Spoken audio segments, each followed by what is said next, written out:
Hey guys, welcome to the Mountain of God project. My name is Camille. Today is 14th of March 2025 and welcome to the recording number 67.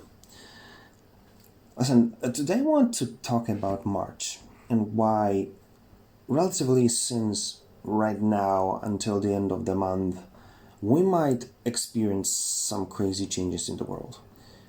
And exactly as last year, maybe something is going to happen, maybe nothing will. Then I'll record the beginning of the April kind of update, if anything happened or not. But I want you to be aware that some things are happening or happen already, and there are some things which are happening over and over again that might suggest that we might see some huge changes in the world that will affect basically everyone. And I wanted you to know about this. So the first thing I want you to, kind of show you that there are two quotes which are basically saying a lot about the kind of baseline for everything and everything that happens and will especially affect economics and this side of this whole human experience. First of all, the Richard Branson said some time ago that astrology give me a glance into what's happening in the universe and in my life. And this is a quote basically says that Richard Branson was one of the people who kind of considers astrology as a tool that guides him in his business and life decisions. And one additional thing is what J.P. Morgan said. Let me just show it to you. Millionaires don't use astrology, the billionaires do. And one, I don't know if that's a different version or that's exactly what he said as a kind of the same thought but a different time, is that anyone can be a millionaire, but to become a billionaire you need an astrologer. And it's kind of interesting that people of this caliber are talking about astrology, about some esoteric things which they use to approach their business decisions. And you could expect this thing from some low-level celebrity, but not from the business people of this caliber. But if you're aware what's going on in the world, or at least watch some of my videos, you know that so many people are into this craziness, which basically make them most of the people in power and in all entertainment industry, they're basically occultists. And that's how, when we understand that, many things changes. It changes our own perspective. So the first thing I want to show you something which is known in at least cryptocurrency investors, is that you don't have to be an astrologer. You can look at astronomy and basically see that there's something to it. Look, this is Bitcoin for the last few months, and if you would see, this is something new. This is a full moon. This is a new moon. If you see it, in most of the cases, not every time it doesn't work. It's much more complicated than that. But many times, if you invest in a full moon, you get some gains on a new moon. And it happens not every time. You can see that this time it's gonna go up. Just make it bigger. This time it go up a little bit. This time it would go big time. This time we're gonna big time. This time that would work big time. This time it would work big time. The same here. So you basically see that there's something to it. Many people say, how is that possible? It looks like manipulation, and it looks like it is. But when we understand that so many people are in a cult, then it changes everything. And I would show you just as a funny fact. There's a new wave. You can see that these videos are from like 2 weeks ago. What's in my bag? And this is Ariana Grande, and she's talking about some crystal which she has for protection. You can watch, this is Anya Taylor-Joy, and she's having her crystal as well. And she said that she has so many more in her bag. You can see Victoria Beckham having the same thing over here. So someone made a conclusion out of that they're all witches, and if you see how many of them are saying openly that they do Wicca or they are witches, you'll be surprised. If you are observing this world, you know this whole thing, that all the celebrity world is basically an occult. It's obvious.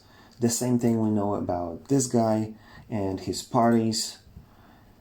Well, if you watch my previous videos, I quoted this gentleman, is Zachary King, and it's fascinating what he's saying, that he was basically a wizard who basically was a person who allowed a new people to join the entertainment industry, especially music, as far as I know in his case.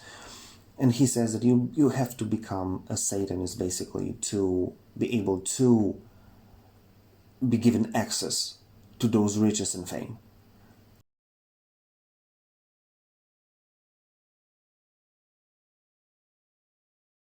Before and After They Sold Their Soul, Part 27, Billie Eilish.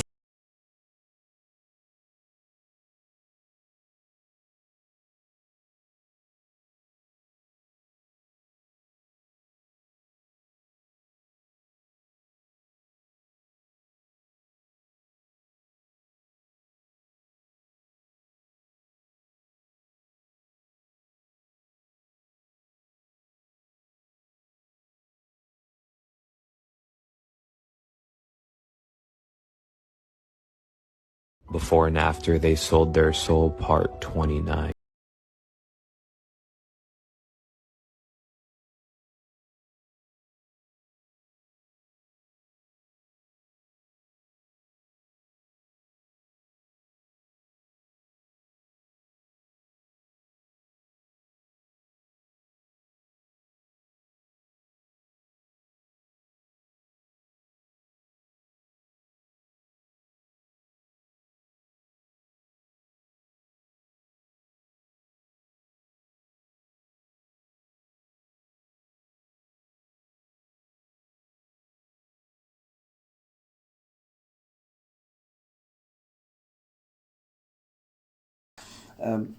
Going further, we know that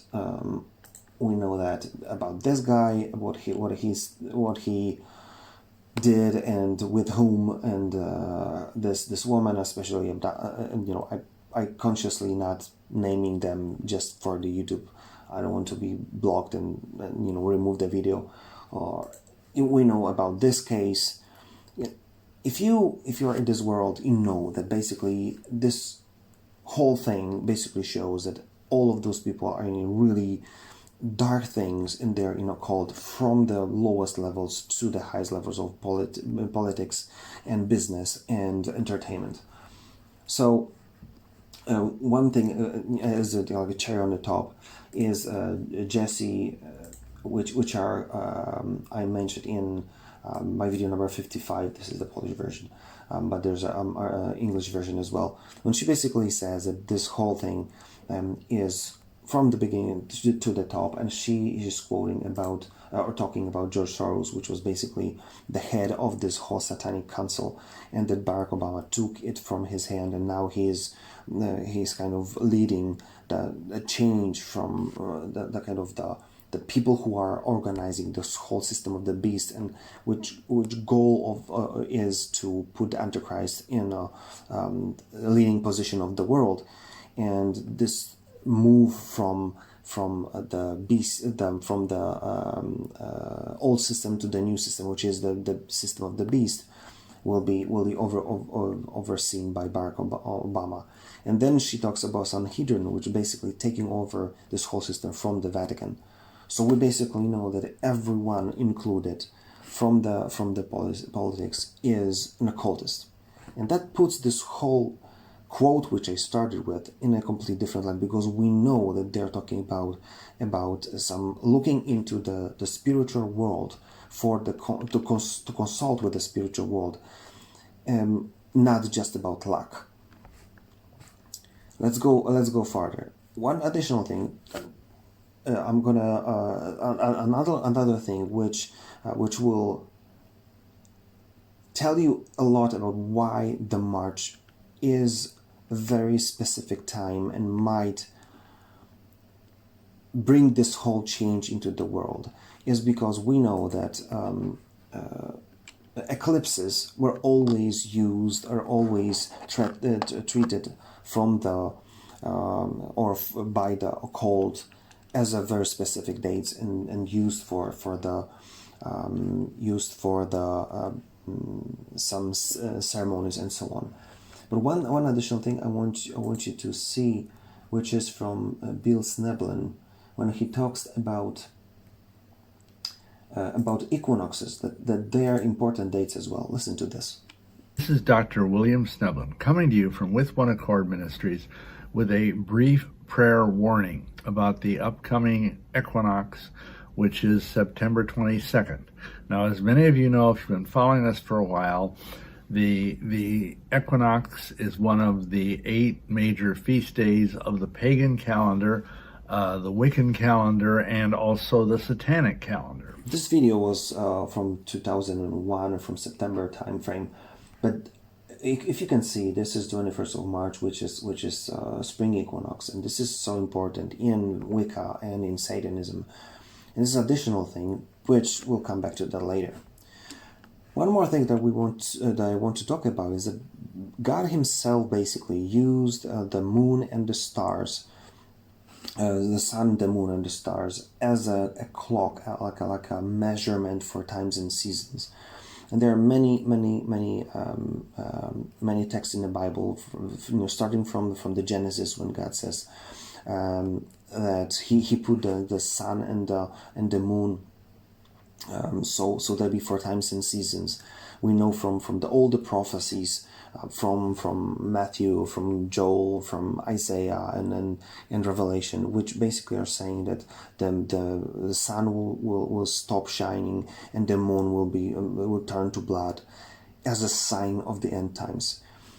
And one additional thing, which is very interesting, and if you never heard about it, it's interesting to listen to that, is from Mark Biltz, that he's talk about tetrads, those 4 blood moons which are happening on the feasts. Listen to this. Didn't happen in the 1700s. Didn't happen in the 1600s.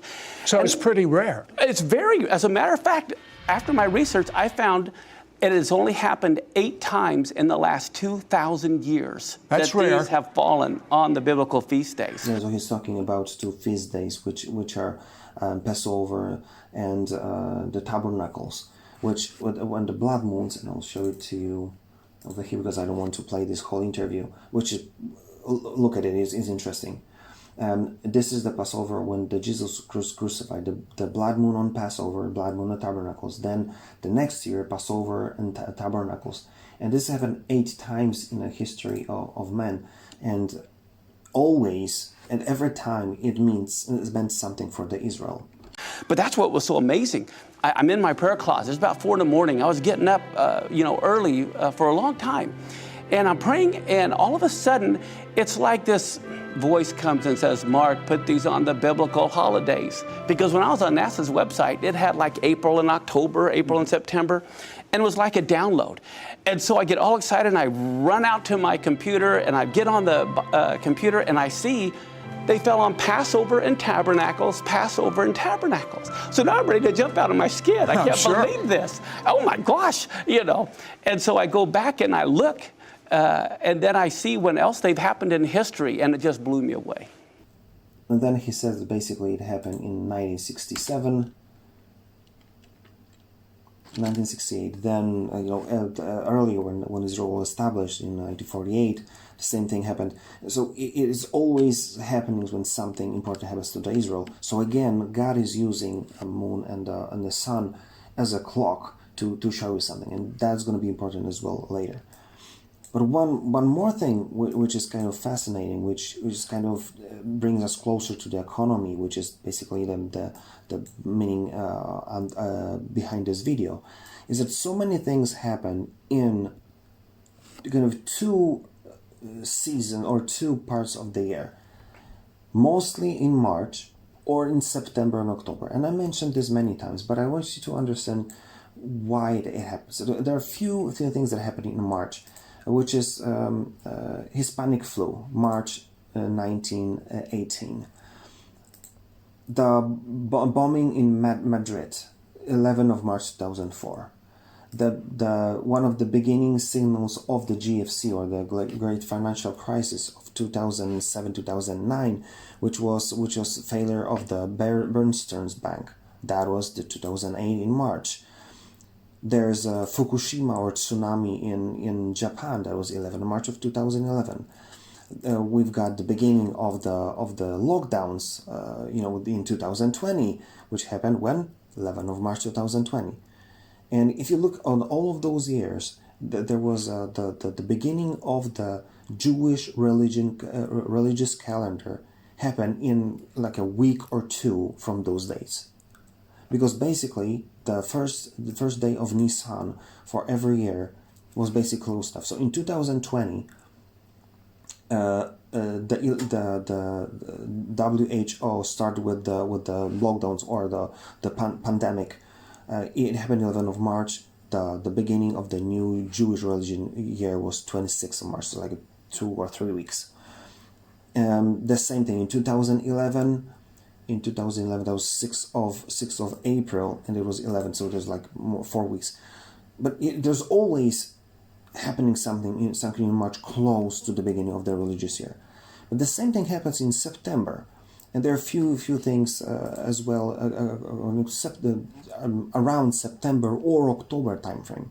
The second wave of the Hispanic flu in 1918 was in September, October timeframe. The big crash of the 1929, it was in October. We've got Black Monday in 87, 19 of October. And, the 9/11 was 9/11, which was 11 of September. We've got Bali bombing in 2002, the 12th of October. The problem in massacre in Botswana, that was 2004. It was beginning of the September, so it was 1st to 3rd of September. And there's so much more. The second wave, or when the most important thing that started basically the GFC was 15th of September, when Lehman Brothers fell. And what else? The shooting in Las Vegas was in 1st of October 2017. And why the September-October time frame? Because then there's the first Tishi, which is Rosh Hashanah, which is beginning of the secular calendar in Judaism. And then you say, okay, why would anything happen on March and in September?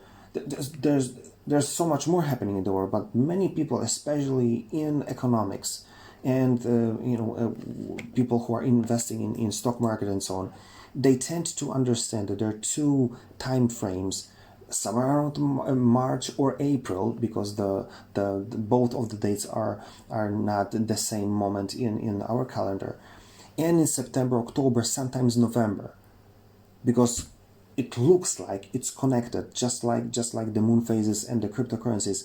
This seems like the economy is connected, or crises in economics are connected to the events that are happening, and then it's going to happen or March or April or September, October, sometimes November. Have that in mind. So there are a few things that happened already which kind of pushed us toward expecting changes. First of all, Trump. I recorded a video in Polish. I think I'm going to record it in English because I kind of missed that or didn't record it yet. But Trump and his importance and how he is connected to the peace treaties, to Jerusalem as being recognized as a capital of Israel. The Cyrus coin, which was minted with Trump, and the things that he talks about Gaza and kind of taking over of it right now. that shows you how he's connected to the Jewish world, and how he cooperates with Israel as well. That would kind of push us towards understanding the connections in between March or September and October. But he puts tariffs on, which basically made the stock market panic to some degree. It's not, it's not that bad, but that's Dow Jones, and that's the daily candles. We haven't been here so low since like September 2024. So this was happening last few days. Then additional thing, the crypto reserve, he said that United States is going to be the crypto capital of the world, and it's supposed to be a positive thing, and everybody expected pump on a crypto market, and then last few days it's just falling. It rises a little bit and then it falls again. So let's say why it's happening, and then it will be good to kind of take into consideration some additional things which we talked about as well. But listen to what Klaus Schwab said some time ago in 2020. We all know, but still pay insufficient attention to the frightening scenario of a comprehensive cyber attack. Cyber attacks, right? Okay, so let's look at this. First of all, the Bybit cyber attack. First time in, I think, crypto history, there was a $1.5 billion stolen from a crypto exchange. Interesting, isn't it? There was a cyber attack on X, or the Twitter. Again, first time in a long time Twitter had issues with working, and Elon supposedly points fingers to Ukraine. But that's a different story. One thing which I saw connected to March time as well is one of the things which there's a book from this gentleman which is called 1 Second After, which is, if you look at this, is a post-apocalyptic thriller of the after effects in the United States after a terrifying terrorist attack using electromagnetic pulse weapons. It's a book about what's going to happen if the cyber attack is not going to be to steal something, but to destroy the infrastructure. And again, there's a eclipse over here. And one thing that I want you to listen, which is kind of the kind of culminates with all of this, is this gentleman. Listen to what he has to say. This is a prophet. Like fire all throughout America, and I saw Trump rising up, and then it was recorded. His prophecy was recorded like 3 or 4 months before the attempt on life of the Donald Trump. Saw an attempt on his life. This bullet flew by his ear, and it came so close to his head that it busted his eardrum.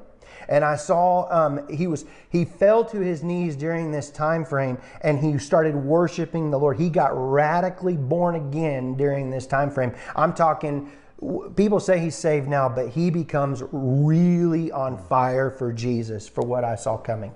And then I saw people interceding when I saw him winning the presidency through great.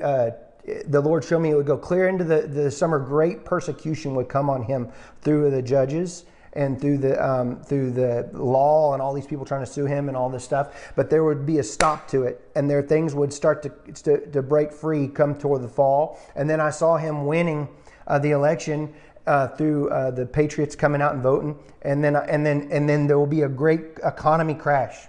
Yeah. I saw they had a great economy plan, a crash. And that is the important part. in the Great Depression. And the Lord warned me about this. It would be a great dark time. But I saw paddles coming upon America's soil like a shocking of the soil.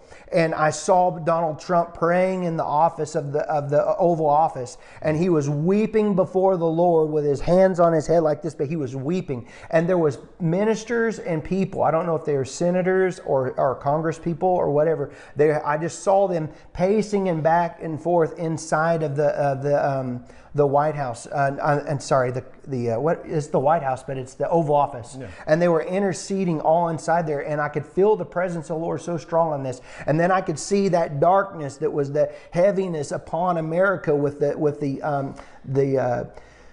the financial crisis of what I saw coming. It started to lift above the trees, and I saw the blue and the things coming back out, and the green times and the good times coming back again. But the Lord said it would be forth a time of a season of a shaking, and it would be a shaking to awaken. And in this, this would basically that He was not done with America. There would be a great revival come, and it's not all doom and gloom. That's what He said. The sky's not falling. So it's interesting that first of all he's talking about the failed assassination attempt on his life, and then he says that he's going to win, and then there's going to be an economic crash. And one more thing, which I'll show you in a minute. But first of all, I want to look at the calendar. So we are here, March 14th. So today we've got a blood moon, March lunar eclipse, and it's happening tonight. So that's why I'm recording this. Second thing that we will need to understand, or kind of take into consideration, the 20th of March, next Thursday, we're going to have a spring equinox, and that points to what Bill Schnoeblen talked about. Then we've got 22nd, which is basically many people are expecting some rituals as well, because that's going to be 322, which is blood and skull and bones number 322. So that's always 22nd is many times it's some crazy things happen just in July with Bohemian Grove and so on. So it's again another weekend. Or another week, we're gonna spring equinox and do 22nd, but we're gonna go the week after, and 29th they're gonna be this solar eclipse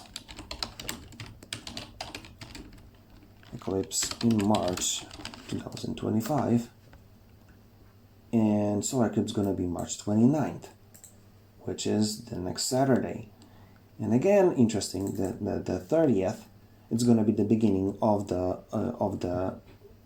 new Jewish year. That's going to be 30th of March. So we've got 3 weekends. Now we've got a lunar eclipse. We've got a 20th, which is spring equinox and 322 date. Then we've got 29th, which is basically solar eclipse, and 30th is going to be the beginning of the Jewish religious year or religious calendar. But one additional thing, which kind of is like a cherry on the top, is this thing. So what happens if you want to take your money out of the bank and everyone decides, you know what, I don't trust the banking system anymore. I'm going to go to cash. I'm going to take my money out. I'm going to put it in real estate and gold and silver or Bitcoin, but I don't trust the banking system anymore. Well, guess what happens? The FDIC doesn't have money to cover that. And if these banks collapse because they don't have the money in the banks either, the FDIC does not have the money to cover it. Now, on my other show, we covered the FDIC, the secret meetings and videos that were released covering where they discussed this openly. The FDIC openly in their meetings discussed it, and they have a plan. The plan is, number one, we got to stop people from panicking first. Okay, we've got to move to block off parts of the economy and certain banks so that people can't take withdrawals from their money. We've got to stop withdrawals, right? So if you want to go get your money out, sorry, not available. We're stopping it. We're shutting it down. So we've already seen this. Of course, we've seen this in some European countries. We know what happened in Greece, right? We saw what happened in Afghanistan when people went to the banks to get their money out, and sorry, bank said, your money's not here, it's gone. What? We've been seeing what's happening in Ghana. We've been covering that, and South Africa, and also in some other African countries as well, experiencing this run on the bank issue. Certain people are allowed to go in the banks and get money, but the average customer is not. They're being told you're not allowed to use the ATM machines. So get ready. Get ready for runs on the bank, right? People saying, whoa, wait a second. Is my bank even solvent? What about Wells Fargo? What about Bank of America? They sound like they're big, but remember Lehman Brothers? So, of course, this is happening on a weekend. And now the FDIC, in their meeting specifically said when they issue this red alert, they need to do it on a Friday night. So that if and when we do have to have that announcement on Friday night, ideally Friday night, that people are in a position to receive it, understand it, and say, yeah, that works. They want to do it on a Friday night, and they game planned it. Their plan is, here it is, in paper, we will announce this on a Friday night. Why? Because banks are closed. So people can't go get money out. If they wanted to, they'll have all weekend to kind of stew in their own filth and thinking, oh my God, my money's gone. So why would that be important? Again, if you looked at the calendar, now it makes sense. Today's Friday, 21st is a Friday, and 28th is a Friday. It all happens in 2025, which for months many economists say that 2025 will be the tough year.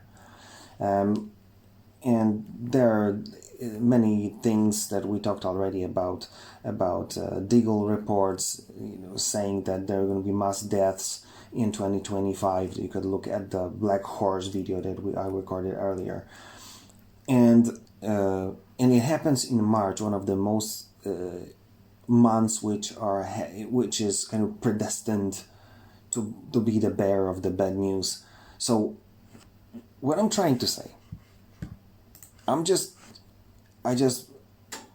want you to treat this video as a caution, basically. If something will happen, you will know why. And if you feel in your spirit that you're supposed to prepare, do something about it. Maybe you've got some time, maybe nothing really blowed up this weekend, maybe it's going to happen in the next one. You will have time to prepare. Pray about it, and if the Holy Spirit will lead you to it, prepare. If nothing will happen, in the beginning of April, I'll record the video with the update. I did it last year as well, after the Great American Eclipse, that nothing happened, but maybe it's going to happen this year. So just so you know that there's so many things which are basically coming together that might suggest that this March, the last few weekends or next few weekends, might be crucial. So keep your eyes open, pray about it, prepare if you need to, and if that's how you're led. And let's be the church who will bring help or be ready to bring help to those who didn't even have time to prepare or didn't even know that they're supposed to. That's what I wanted to say. Till the next video then. Take care.